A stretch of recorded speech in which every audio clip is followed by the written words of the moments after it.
요나서 6강입니다. 어떤 사람이 어리석은 사람인가? 불순종의 길에서 일시적 형통을 성공으로 생각하는 사람은 어리석은 사람입니다.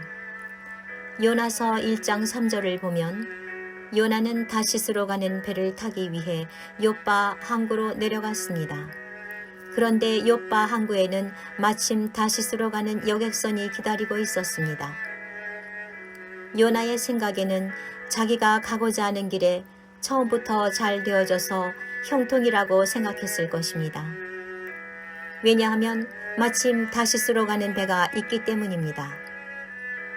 항구에서 배를 탄다는 것은 기차나 버스처럼 시간표대로 되어지기가 그리 쉽지 않습니다. 그날 일기가 사나우면 배가 갈 수도 없고 다른 곳에서 들어오지도 못하는 것입니다. 요나는 일기가 좋지 못하면 다시스행 배를 며칠이고 기다려야 하는데 마침 배가 있었으니 지루하게 기다릴 필요도 없고 자기 계획대로 일이 착착 잘 돌아간다고 기뻐했을지도 모릅니다. 그래서 요나는 내가 가고자 하는 길이 성공이라고 생각했을 것입니다. 그러나 요나의 이런 생각은 큰 오산이요 스스로 속는 어리석은 생각입니다. 지금 요나가 마침 다시스로 가는 배를 만난 것은 순간적인 형통에 불과합니다. 불순종 길에서 있는 일시적인 형통은 하나님이 주시는 형통이 아닙니다. 하나님은 순종하는 자에게 형통의 은혜를 주시지 불순종자에게는 결코 형통의 은혜를 주시지 않습니다.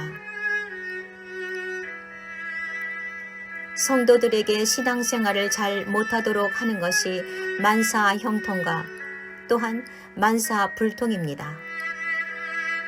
성도는 만사 형통을 조심해야 합니다. 기도 생활도 없고 성수 주일도 못하고 11조나 감사 생활도 못하는데 모든 것이 잘 되는 형통만 있다면 이런 성도가 어떻게 될까요? 모든 것이 자기의 뜻대로 된다고 자만하거나 나태에 빠지기도 하고 하나님 없는 생활을 하게 될 것입니다. 성도에게 만사 형통은 마귀의 그물인 줄 알아야 합니다.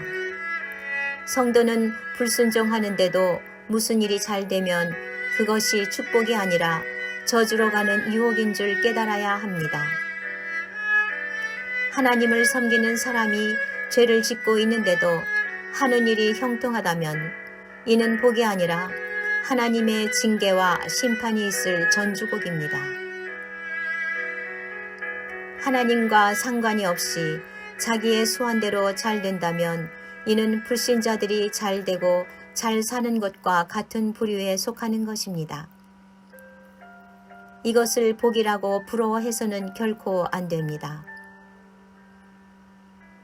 내가 불순종할 때에는 매를 맞는 것이 오히려 축복이 되는 것입니다.